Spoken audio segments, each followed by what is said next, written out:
Bonjour à tous, ici on va continuer sur la programmation en langage C et on va continuer sur les boucles et là on va voir la boucle for.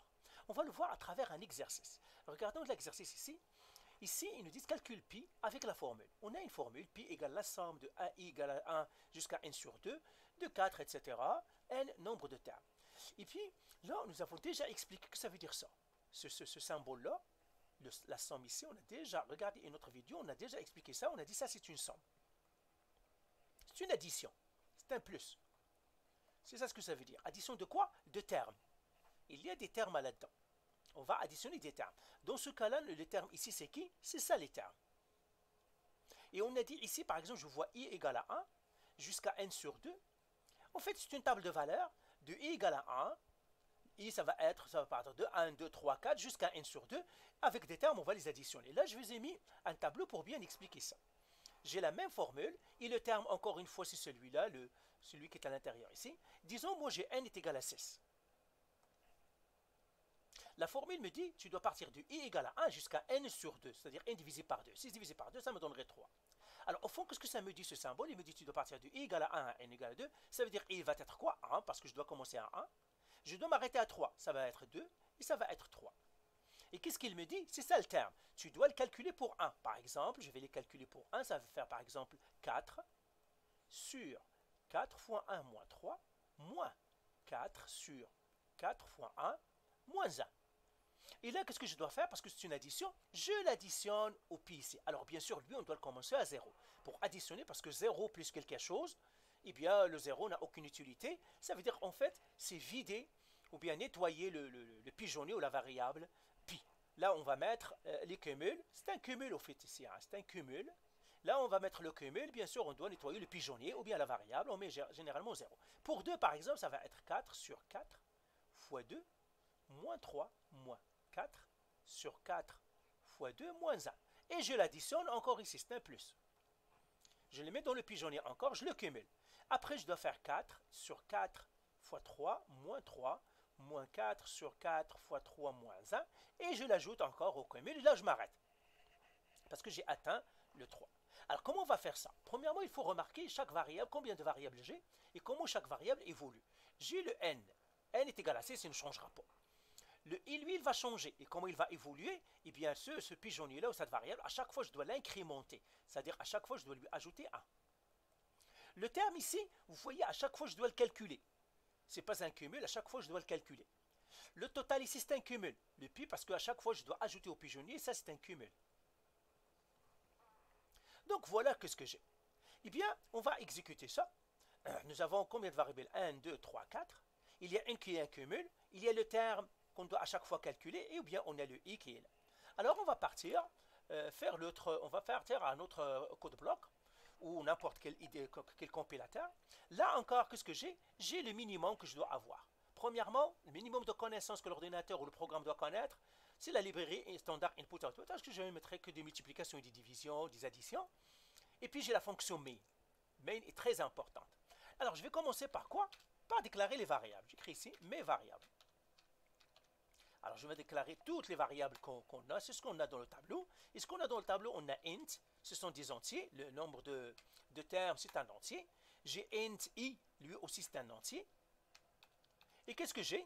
J'ai double, ce sont des nombres à virgule, double, j'ai terme, point virgule, et j'ai aussi double, pi, point virgule. Alors, je vais revenir tout simplement à mon tableau pour que vous compreniez. C'est ça. Le n ici, c'est un entier, c'est le nombre de termes. Le i, ça doit paraître de 1, 2, 3, ce sont des nombres de termes. Par contre, le nombre, c'est ça. Alors que terme, lui, c'est un nombre à virgule parce que je dois diviser. Et le pi, bien sûr, c'est un nombre à virgule. Donc, c'est ça ce que j'ai mis. Alors, je reviens encore à mon code bloc et je continue. Maintenant, les inputs, ou bien ce que je sais. Input, ça veut dire qu'est-ce qu'on doit donner à l'ordinateur. Premièrement, l'ordinateur doit nous inviter pour savoir qu'est-ce qu'on doit lui donner. On va faire printf. Printf. Donner le nombre de termes. N. Donc, il doit nous demander de lui donner le nombre de termes n. Et là, qu'est-ce que je vais faire? Je vais faire un point virgule ici, parce que voilà. Et puis, je vais faire un scanf. Parce qu'il nous demande le nombre de termes. scanf. Et là, qu'est-ce que je vais avoir? Je vais avoir pourcentage D. Et là, je vais faire et commercial N. Et je vais faire slash N. Et là, je vais faire point virgule. Tout simplement, maintenant, l'ordinateur connaît le N qu'on veut. Maintenant, qu'est-ce qu'on va faire? Initialisation. On va initialiser une variable. Initialisation. Alors, quelles sont les variables que je vais initialiser? Ben, si vous n'êtes pas sûr, initialisez tout le monde. D'accord? Seulement, vous devez savoir comment les initialiser. Alors, si je reviens à mon analyse, ben, le i ici, on ne va pas l'initialiser parce qu'on va l'initialiser dans le for. Parce qu'on va utiliser for, la boucle for. Le terme ici, je vais l'initialiser même si je n'ai pas besoin. Par contre, le pi, c'est un cumul. Là où je vais mettre des choses, eh bien, je vais l'initialiser. Je vais initialiser terme et pi. Et puis, le i, on va l'initialiser dans la boucle for. Même si je n'ai pas besoin d'initialiser terme. Mais pour l'instant, si vous êtes dans le doute, initialisez tout le monde. Donc, terme. Je mettrai égal 0, parce que c'est un plus et un moins, donc je vais initialiser tout le monde à 0. Et puis j'ai pi, je vais l'initialiser à 0, lui je dois l'initialiser à 0. Et là je vais faire la boucle maintenant. La boucle, ça veut dire rentrer pour faire le tableau, et bien on va faire la boucle for. Alors la boucle for fonctionne comment? Eh bien, c'est pour cela que la formule mathématique ici, elle est vraiment très utile. Il me donne toute l'information dont j'ai besoin. Premièrement, le for, il me dit, tu veux faire une boucle. Tu commences où? Eh bien, ça me donne, je commence par quoi? Ça, c'est le début de la boucle. Et ça, où la boucle se termine.